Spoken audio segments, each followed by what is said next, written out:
And the question that has been pondered over centuries is to store or not to store? And that is the question, right? So just what do you want to store when you are going to move?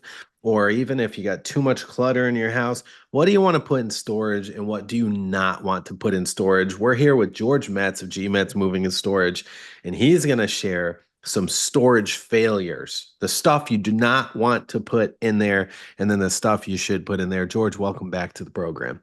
Emilio, thanks again. Few things that you definitely should never store. Food, right off the beginning, in a off-site facility. If people do that, we make sure they don't, because the more food or chewable items that could be gotten to, it's only gonna look to add more pests and rodents into your stuff. I mean, it's a magnet, no matter into everybody's stuff. Into everybody's, right? So food is never store off of your property in somebody else's possession, whether it's canned or not.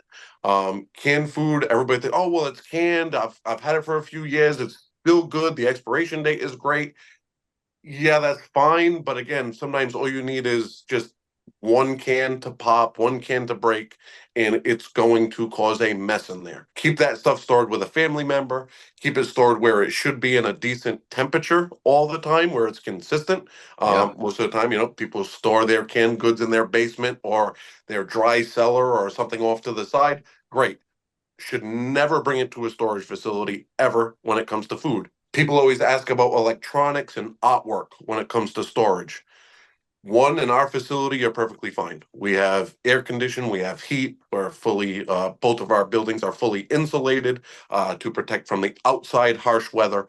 Those things are normally not an issue. But again, you're storing electronics. Sometimes those have an expiration date to begin with, whether it's in a computer that you've had around. If it's not Apple One or an Apple II, probably no value in it. Just take out your stuff, get rid of the computer altogether. You have to think about what still is going to have value. People don't realize storage gets very expensive over time. By the time you get your belongings out, whether it's, if it's a short-term storage and you're just doing it because you're closing on house A and house B won't be prepared, maybe you're building, maybe you write something in so the original owner can rent from you for the time being, and you're a little bit more flexible than they are.